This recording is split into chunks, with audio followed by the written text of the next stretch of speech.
संजय है झांसी से हमारे साथ। संजय जी बताइए। नमस्कार नीरज जी, शबीन जी। जी नमस्कार। बहुत नमस्कार। सवाल शामिल करने के लिए मेरा सवाल है फोर्स मोटर्स पर। मेरा पास करीब 13.5 के भाव के आसपास मेरे पास करीब 35 फोर्स मोटर्स के शेयर्स हैं अवेलेबल। ये 4-5 साल से मेरा एवरेज प्राइस है, 4-5 साल से होल्डिंग है इसकी। तो मेरा सवाल ये है कि उसका फ्यूचर प्रोस्पेक्ट, और दूसरा सवाल ये है क्या ये 10,000 पार कर सकता है? पहले तो ये बताओ संजय जी, हाँ जो सवाल पहले कंप्लीट कर लो। 10,000 तक जा सकता है, यहाँ तक आपने पूछा था। और भी कुछ है क्या इसमें सवाल? हाँ, time is not a problem. Time आज और 5 साल तक होल्ड कर सकता हूँ। ओके, अभी ये बताओ 1348 में जब आपने लिया था क्या सोचा था उस समय? सर मैंने बताया ना, मैंने इसके अंदर मेरी एवरेज बाइंग है 1348। ये मैंने 35 रुपए भी खरीदा था, उसके बाद में मैंने भाव इसके 800 रुपए के भी लिए, फिर मैंने 800 रुपए के भी खरीदा था। तो ऐसे करके मेरा ये एवरेज तो 1348 गया है। तो ऐसा मतलब आपने हुआ है और 800 रुपए भी खरीदा हुआ है। जिद कर ली थी कि यार इससे तो पैसा कमाना ही है, चाहे जिधर जाए मैं और खरीदूंगा, है ना? जिद थी ना। ओके, देखा सरवेन जी, जिद का फायदा, जिद है जीत की, और इन्होंने जीत की जिद लगाई और क्या जबरदस्त फायदा। 6,000 का स्टॉक है, 1348 की कॉस्ट है। अब सवाल इनका ये है कि क्या किया जाए इसमें। समय की कोई चिंता नहीं है, क्या ये 10,000 जाएगा? देखिए, जब कहते हैं कि क्या ये 10,000 जब क्या लगाते हैं, देखिए मैथमेटिकली हमेशा हर चीज की प्रोबेबिलिटी रहती है कुछ परसेंट। तो अब ये 10,000 जाएगा, बिल्कुल जा सकता है, और इतना बढ़िया पीछे मोमेंटम देके आया है कि पॉसिबिलिटीज हैं कि वहां जाए। बट अगर उस तरह का अब ये कह रहे हैं स्टॉक मेरा डबल, इनको यहाँ से भी चाहिए, तो फिर 18-24 महीने के होराइजन लेके चलें, क्योंकि पीछे से बहुत बढ़िया चल के आया है। तो कहीं ना कहीं एक जब आप भागते हैं बहुत ज्यादा तो आप सांस भी लेंगे, तो आपको सुस्ताने सांस लेने के लिए भी जगह चाहिए। और आई थिंक वो रेंज इसकी बनेगी, अभी नहीं बनी तो 100-200-500 रुपए आगे पीछे वो रेंज बनेगी। और मुझे लगता है एक बड़ी रेंज यहाँ, मुझे लगता है 4,500 से लेके 6,000 के बीच में एक रेंज बनेगी। इतनी बड़ी नॉर्मल रेंज, एकदम नॉर्मल रेंज है। 20-25% के साइडवेज कंसोलिडेशन में स्टॉक जाएगा, और 6-9 महीने लगेंगे उस रेंज को कंप्लीट होने में, और फिर चलेगा। तो आई थिंक अगर ये उस ड्रॉडाउन से कंफर्टेबल है, 4500 तक के ड्रॉडाउन से इस साल ये कंफर्टेबल है, तो ट्रेड में बने रहे मेरे हिसाब से। बताओ भाई संजय जी, 4500 तक गिरे, घबराओगे तो नहीं? सर मैंने तो बताया ना, जब ये 35 रुपए खरीदा था उसके बाद 800 के दिन भी देखे हैं। ये बात है। देखा सरवेन जी, डर वर का तो कोई खेल ही नहीं है। 3500 से 800 तक खरीदा है। 10,000 लेके मानेंगे। ये लकी है कि इनका शेयर ठीक है, शेयर अच्छा है इनका, इसलिए लकी है। मतलब ये जो एक्सपेरिमेंट है, ये हर जगह काम नहीं आता। मिड कैप स्टॉक्स कुछ जो जंगली टाइप के होते हैं, उनमें कई बार फंस जाते हैं लोग इस तरीके से। नहीं, संजय जी ने बड़ा दिमागी काम किया। देखिए, फोर्स मोटर्स एक बड़ी प्रमुख कंपनी है पूना की। मर्सिडीज़ के लिए इंजन बनाते हैं, BMW के लिए इंजन बनाते हैं। चेन्नई में नया प्लांट डाला है। एक बड़ा वो बुरा वक्त था इसका, काफ़ी नीचे गया, लेकिन अभी देखिए तूफान की तरह तेज़ी दिखाई इसने। तो संजय जी, अगर आप समय दे सकते हैं और ड्रॉडाउन की कोई चिंता नहीं, जैसा कि आपने बताया भी, तो आपको फिर होल्ड करना चाहिए इसको। डेफिनेटली ये जो आप लक्ष्य लेके चल रहे हैं वो होता, जो आदमी जो अच्छे मन से सोचता है वो हो भी जाता, मुझे लगता है। चलिए अगला सवाल लेते हैं संजीव यादव का, कटिहार बिहार से। संजीव जी नमस्कार सर। जी नमस्कार। बताओ सर जी। सर BGR एनर्जी मेरे पास 401 क्वांटिटी है एट द रेट ऑफ 86.80, और साउथ इंडिया बैंक है एट द रेट ऑफ 35.75 और 901 शेयर क्वांटिटी। ओके सरवेन जी, BGR एनर्जी इन्होंने जहाँ पे लिया ट्रेड उससे थोड़ा नीचे आ गया है, और अभी हाल फिलहाल में कंपनी की खबरें बहुत अच्छी नहीं थी। लेकिन इससे पहले खबर पर जाए, आप पहले चार्ट में बताओ कैसा लग रहा है BGR एनर्जी? देखिए, लॉन्ग टर्म चार्ट्स तो उतने भी इसके इंप्रूव नहीं हो पाए हैं। तो अभी भी आप देखेंगे, अगर इसका हाई 2008 का लगा हुआ है, 8-9 में इसके हाई लगे थे, और उसके बाद से एक अंडर परफॉर्मिंग कैटेगरी का स्टॉक हुआ है। मतलब लास्ट 16 साल में इसने पार्टिसिपेट ही नहीं किया, इसका बुल मार्केट ही नहीं आया है। ये पिछले बेयर मार्केट के ही पुल बैक करता रहता है। तो आई थिंक वीक कैटेगरी का स्टॉक है, तो मैं इनकी स्टॉक चॉइस से तो बहुत ज्यादा खुश नहीं हूँ। बहुत अच्छे स्टॉक थे, पैसा इनको लगाना था तो बहुत अच्छी जगहों में, और अच्छे पैसे बन सकते थे इन 15-16 सालों में। देखिए, अपने एक बड़े नेकलाइन से रिएक्ट किया है। मतलब 80-85 के ऊपर जब तक जाता नहीं है, मुझे इसमें कोई जान ऐसी नहीं लग रही कि एक स्टॉक कोई बहुत ज्यादा आउट परफॉर्म कर जाएगा। तो आई थिंक 85 या चलिए 90 भी मैं राउंड फिगर रखना चाहूंगा। एक 90 के ऊपर जब तक ये नहीं निकलता है, तब तक इसमें कोई ऐसी विशेष जान नहीं आएगी कि ये इंडेक्स को आउट परफॉर्म कर ले जाए। और नीचे में तो आप देखिए कहाँ तक जा चुका है। नीचे में तो ये 20-22 रुपए तक भी मुझे दिख रहे हैं लेवल गया हुआ है, और हाल फिलहाल में 40 रुपए तक गया था। तो 40 रुपए तक का रिस्क है मेरे हिसाब से यहाँ पे इनके लिए, वहां तक ही जा सकता है। एक महीने में 15% गिर चुका है, तो या तो ये 90 के ऊपर निकले या ये निकल लें, दो में से क्या होना चाहिए? देखिए मेरी राय तो रहेगी उछालों में कि ये निकल जाए और कुछ अच्छा बढ़िया स्टॉक लेके इंडिया स्टोरी में पार्टिसिपेट करना चाहते हैं तो जैसे अभी अच्छे अच्छे स्टॉक्स हम डिस्कस करते हैं बीच में, कुछ अच्छे स्टॉक्स में जाएं। आई थिंक इस कंपनी का मुझे तो कोई बहुत कॉन्फिडेंस नहीं है, ना मैं इसको कोई रेगुलेटरी ट्रैक करता हूँ। ओके, फंडामेंटली जो मैं कहता था ना कि आप गूगल करोगे आपको बहुत सारी खबरें मिलेंगी संजीव जी, इसमें कई सारे भी फाइनेंशियल थोड़ी प्रॉब्लम है इनके लिए, स्टॉक इसीलिए गिरा एक महीने में। अच्छा, दूसरा इनका जो है साउथ इंडियन बैंक 3575 का। देखिए यहाँ तो हमने साउथ इंडियन बैंक के बारे में हमने पहले भी चर्चा की हुई है कि भाई अगर आपका ट्रेडिंग माइंडसेट है तो आप कहीं उछालों में एक बार निकलेंगे 40-42 की, बहुत ज्यादा ऊपर जाएगा ऐसा मुझे लगता नहीं है। बट अगर आपके पास 15-18 महीने प्लस टाइप का होराइजन है तो आप फिर बने रहें। 27-28 के आसपास अच्छे सपोर्ट बने हुए हैं यहाँ पे।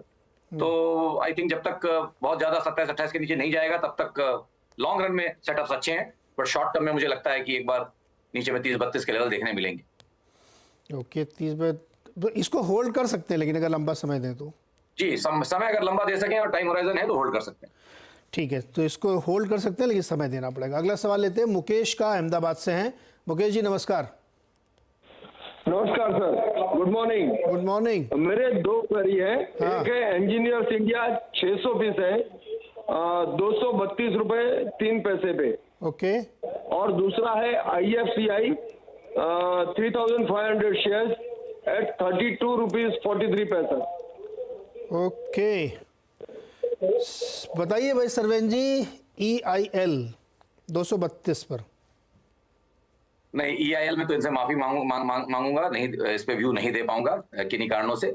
बट IFCI में देखिए, IFCI में मैं इनको व्यू देता हूँ। देखिए थोड़ा स्टॉक सर्किट टाइप का, अपर सर्किट लोअर सर्किट, अभी तो फिलहाल लोअर सर्किट्स में नीचे उतरा था, लास्ट 4-5 दिनों में 2-3 लगे हैं। थॉट यही है कि भाई देखिए अब आया तो सपोर्ट्स के आसपास है, पिछले कुछ सपोर्ट्स के आसपास आ गया, तो आई थिंक 45-46 पे शॉर्ट टर्म सपोर्ट्स आए हुए हैं। तो आई थिंक उन स्टॉप लॉसेस के नजरिए से अगर शॉर्ट टर्म में बना रहना है तो बने रहें। लॉन्ग टर्म आई थिंक इसके सेटअप्स इंप्रूव होने में भी टाइम लगेगा, क्योंकि थॉट यही है कि ये भी है वो स्टॉक है जो 2005 के बाद से चला नहीं है, 8-9 के बाद से चला नहीं है और अभी कोशिश कर रहा है चलने की, तो इसको टाइम दे। आई थिंक इसमें इनको टाइम देना पड़ेगा। और थोड़ा सा स्टॉक ऐसा है जो बहुत ज्यादा टेक्निकली अच्छा नहीं लगता, क्योंकि सर्किट अप सर्किट डाउन वाले स्टॉक्स में थोड़ा सा अवॉइड करता हूँ। ओके, ये राय है बन रही है IFCI में। और EIL हम लोग किसी और एनालिस्ट से बातचीत करेंगे, सर्वे जी का इस पर व्यू नहीं है। अगला सवाल है संतोष का अमरावती से। संतोष जी पूछिए सवाल। नमस्कार नीरज जी। नमस्कार सरुण जी। सर मेरे पास ITC के शेयर है, 11,100 शेयर है, 182 पे लिए गए। क्या बात, बहुत पहले लिया था लग रहा है। हाँ सर, पहले 2 बार पूछ चुका हूँ आपसे। तो अब 499 पे गया था, अभी वापस 410 पे आ गया। 500 रुपये से 410 आ गया है और इन्होंने 182 पे लिया था। अभी भी ज़बरदस्त फ़ायदा है इनको। सरवेन जी, ITC भी एक ना जो देश का शेयर है ये, जी मतलब बहुत बड़ी संख्या में इसमें इन्वेस्टर, ट्रेडर, HNI सब भरे हुए हैं। जी इस स्टॉक ने एक बहुत अच्छी रैली दिखाई और 500 तक गया। फिर बीच में एक खबर आई कि इनके अपने होटल बिजनेस को डिमर्ज करेंगे। उसके वो दिन था और आज का दिन है। स्टॉक धीरे धीरे धीरे धीरे हौले हौले नीचे आया है, अभी 410 पे है, लेकिन इनको तो गजब का गेन अभी भी है। क्या राय इनके लिए? प्रॉफिट बुक कर लें, बने रहें और खरीद लें, क्या करें? नहीं देखिए, और खरीदने की तो बात यहाँ नहीं बनती है, बट इससे ITC से हमेशा मैं यही एग्जांपल देता हूँ कि भाई अच्छी चीज को आप बहुत ज्यादा दबा के नहीं रख सकते। तो जब बहुत अंडर परफॉर्म किया इसने, 1.5-2 साल बहुत अंडर परफॉर्म किया, उसके बाद देखिए रिवॉर्ड्स कितने बढ़िया है। तो अंडर परफॉर्मेंस अच्छे स्टॉक्स की जब रिवॉर्ड होती है तो वो टाइमिंग करना बहुत इंपॉर्टेंट है। वो शायद टाइमिंग इन्होंने बहुत बढ़िया की, उसके लिए इनको मुबारकबाद। और देखिए अब तो अपने लंबे अवधि के एवरेजेस को तोड़ रहा है और इतनी बड़ी आउट परफॉर्मेंस के बाद थोड़ा एक पॉज तो आएगा। आई थिंक वही ये पॉज अब ले रहा है, जो मैं बोलता हूँ एक 20-25% की एक रेंज बनती है साइडवेज पॉज के लिए। तो 480 से मुझे लगता है 390-400 के बीच में एक रेंज बनेगी यहाँ पे। फिलहाल तो अपनी short term medium term range के लोअर एंड पे है, तो मैं यहाँ तो इनको नहीं बोलूंगा कि कुछ करें। 390 का एक स्टॉप लॉस चाहें, एक ट्रेलिंग स्टॉप लॉस 390 के नीचे लगाना चाहें तो लगाएं, जहाँ पे ये अगर अपनी पार्शियल क्वांटिटी बुक कर लेंगे तो इनका रिमेनिंग स्टॉक फ्री हो जाएगा। इन द मीन टाइम उछाल आए 440-450 की तरफ तो एक बार दोबारा राय जरूर लें। मुझसे अगर इन्होंने बहुत अगर पहले पूछा होता तो मैं इनको, आपको मालूम ही है, मैं हमेशा कहता हूँ थोड़ा पैसा अगर आप टेबल से हटा लेते हैं और आप पैसा कमा लेते हैं तो ही आपने पैसा कमाया। अगर आपने बेचा नहीं है जिसने लाइफ में, वो पैसा कहाँ लेके गया? वो तो खाली उसके बुक्स में खड़ा है। तो थोड़ा बेचना, थोड़ा प्रॉफिट बुक करना आना चाहिए। बहुत अच्छे इनके 4x के 3x के करीब रिवॉर्ड बन रहे थे। मेरी राय तो यही रहेगी, उछाल अगर आए तो उनमें पार्शियल प्रॉफिट बुकिंग करें एक बार के लिए, क्योंकि 6-9 महीने या 12 महीने ये साइडवेज रहेगा। ओके सरवेन जी, आपको शुक्रिया अदा कर रहे हैं। ट्विटर हैंडल का नाम है ऑलमोस्ट अबाउट एवरीथिंग, AAE, और उन्होंने आपको धन्यवाद दिया है कि बहुत पैसा बनाया आपकी वजह से, आपके गाइडेंस से। अब उनका एक स्ट्रेट फॉरवर्ड सवाल है आज के लिए। ICICI बैंक का कॉल ऑप्शन लिया है 1100 वाले का, मार्च सीरीज़ का, 3 लॉट 1380 पर, स्टॉप लॉस इज 950। क्या करें बताओ, रखे रहें क्या करें? पहले तो उनको मैं बहुत बहुत धन्यवाद देता हूँ कि भाई अगर लाइक करते हैं तो बहुत अच्छी बात है, और इनके पैसे बने ये सुन के और भी अच्छा लगा। तो कमाते रहे बाजार में और अच्छे ट्रेड्स करते रहे, बट अब ऑप्शन में क्यों आए हैं और ऑप्शन यहाँ पे क्यों करना चाह रहे हैं मुझे नहीं मालूम। आई थिंक मेरी तो राय रहेगी कि इस ट्रेड में से तो निकल जाएं। बैंकिंग ऑलरेडी वीक है, तो अभी बैंक निफ्टी की वीकनेस में मैं कॉल्स तो नहीं बाय करूंगा किसी लीडिंग बैंक निफ्टी नेम के, तो मैं तो कोशिश करूंगा कि अवॉइड करूं। और बैंक निफ्टी में प्रेशर है तो कुछ भी कभी भी गिरना शुरू कर सकता है, तो कॉल्स तो बिल्कुल यहाँ पे मैं कहूंगा कि एग्जिट करने हैं यहाँ से। वही इससे एग्जिट कर जाइए आप। 1100 वाली कॉल अभी कितना भाव चल रहा है इसका दिखाओ जरा भाई। 1100 वाली कॉल का जो भी भाव है इस समय, डॉक्टर साहब कॉल फायर करिए ना। अच्छा सरवीन, तब तक इधर देखिए आप, जियो फाइनेंस में बड़ा सवाल लोग पूछ रहे हैं, आज स्टॉक चल रहा है इसलिए। अच्छा इनका अभी कितना है? अरे एक 14 रुपये 65 पैसे चल रहा है। निकल ले भाई एग्जिट की सलाह इसमें। अरे जियो फाइनेंस में क्या राय बन रही है? मनीष शर्मा जानना चाहते हैं, इनके पास कितना है? 4659 शेयर है इनके पास, 217 के भाव पर। होल्ड और बुक प्रॉफिट? देखिए डेटा यहाँ तो 8-9 महीने का ही है, और पिछले 8 महीने का छोड़ दें तो ये महीने का कैंडल है जहाँ पे ये भागा है। तो 8 महीने की एक रेंज जो बनी, अब इसकी जो हिस्ट्री है उसी से बात करेंगे। 8 महीने की इसकी एक रेंज बनी, मोटा मोटी 270 से लेके नीचे में 200 रुपए तक। तो जब ऐसी रेंज बनती है उसका ब्रेकआउट होना चाहिए था, उसके 70-80 रुपए आने चाहिए थे। वो one time of the range आता है, वो आ गए हैं मोटा मोटी। तो अगर इनका होराइजन यही, और इसमें मैं ट्रेडिंग भी दे पाऊंगा 3-6 महीने का, इसमें ध्यान रखेंगे तो 3-6 महीने के हिसाब से आई थिंक टारगेट आ गए हैं, और थोड़ा मुनाफा बांधने, पार्शल भी चाहे तो बांध लें, थोड़ा मुनाफा बांधना चाहिए मेरे हिसाब से। ओके अच्छा, एक स्टॉक है जो बड़ा वंदे भारत की गति से भाग रहा था, कमिंस इंडिया, लेकिन आज वो उसमें ब्रेक लग गया है जी। अच्छा उससे पहले एक डिस्क्लोजर, जो जिस शेयर की भी बात हो रही थी ना जियो फाइनेंस की, उसके और इसके प्रमोटर, मतलब इस चैनल के प्रमोटर सेम है, तो आप एक राय किसी और से भी लीजिएगा कुछ भी करने से पहले। हाँ आप कमिंस इंडिया पे आइए, 4% नीचे है आज, क्या हुआ इसमें? देखिए बहुत बढ़िया रिटर्न दे चुका है। कंटेक्स्ट पे ही सबको बात करनी चाहिए, कंटेक्स्ट देखना चाहिए कि लास्ट 4 साल में 2020 से और आज हम 24 में हैं, तो 200 रुपए वाली चीज तकरीबन ऑलमोस्ट 3000 तो नहीं बोलूंगा, 3000 चली गई थी, बट 2800 मतलब 14 गुना कोई चीज हुई थी। तो अब आप थोड़ा तो मैराथन दौड़ा है तो अब सुस्ताएगा। तो थॉट यहाँ पे भी यही है कि इन सब स्टॉक्स में 6-9 महीने की 12 महीने की रेंजेस बनेंगी, जिनकी एक एवरेज रेंज मेरे अनुमान से 20-25% रहती है। तो अब आप ये समझ लीजिए कि 2820 पे कैप लग गया है यहाँ पे एक बार के लिए, और नीचे में 2300-2400 के रेंजेस और ऊपर में 2800 की रेंजेस ये पॉसिबली ट्रेड होंगी। किन्हीं कारणों से 2400 टूटा तो और वीकनेस आएगी। तो आई थिंक जिनके पास बहुत पहले से है उनको तो थोड़ा मुनाफा बांधना चाहिए, पार्शियल प्रॉफिट टेकिंग, कैपिटल निकालें, यही राय रहेगी। ठीक है, इसमें से कैपिटल निकाल लीजिए। और अगला सवाल लेते हैं, अंकित कुमार जी हैं चरखी दादरी हरियाणा से। अंकित जी सवाल पूछिए सर। सर मेरा सवाल है कि मैंने वोडाफोन आइडिया के 50 शेयर खरीद रखे हैं 17 के भाव से। 22 पैसे का मुनाफा है आपको हर शेयर पे? हाँ सर। क्या मूड है? कि मैंने 50 शेयर खरीद रखे हैं। नहीं वो तो सुन लिया मैंने, मूड क्या है? बेचने का मन कर रहा है क्या? बेचना नहीं है सर, अभी तो 1 साल तक मैं इसको होल्ड कर सकता हूँ, बाकी ये नीचे जा रहा है अभी तो ज्यादा। एक दिन में कल उठा है ये ऊपर। कल उठा है? हाँ कल मतलब फ्राइडे को उठा था। खबरें बहुत सारी इसमें चल रही हैं। आज एक और खबर छपी कि सरकार अपना हिस्सा बेचने के मूड में नहीं है। बोर्ड बैठक है, फंड रेज करने की तैयारी है। सरवेंद्र जी वोडा आइडिया देश का शेयर है, ये अभी भी 22 पैसे पर शेयर का फायदा है। अंकित जी क्या करना चाहिए? देखिए 19 रुपए से 17 रुपए से लेके तकरीबन 4 रुपए की ये 2019 से, माफ कीजिएगा 2019 से इसकी एक रेंज बनी हुई है 4-5 साल की, उस रेंज के अपर एंड पे है। ₹4 से ₹17 तक की एक रेंज बनी हुई थी, तो 2021 का हाई भी 1680 का है। आई थिंक देखिए ये ब्रेकआउट सस्टेन होते हैं तो देखेंगे। आई थिंक 17 18 के ऊपर जाके टिका रहे और ऊपर के लेवल्स छुए थोड़ा सा और निकले यहाँ से, तो फिर इस पे कॉल लेंगे। बट फिलहाल तो अपनी रेंज के अपर एंड पे है, तो यहाँ पे कोई फ्रेश आइडिया नहीं है, क्योंकि मैं इसको अभी तक ब्रेकआउट मान नहीं रहा हूँ। 10-20 पैसे का ब्रेकआउट को ब्रेकआउट नहीं बोलते, एक अच्छा वॉल्यूम लेड ब्रेकआउट आए, जो कि नहीं दिख रहा है अभी। तो हाईएस्ट रिस्क एरिया में है, 5 साल की रेंज के हाईएस्ट एंड पे है। उन्होंने वहां पे जाके लिया है, तो इनकी टाइमिंग बहुत गलत है। अगर स्टॉक इनको पसंद भी था किसी कारणों से, तो इनको कुछ नीचे के भाव से पार्टिसिपेट करना चाहिए था, इन्होंने बहुत ऊपर के भाव से लिया है। In the context of the 5 year range ये अपर एंड पे आए हैं।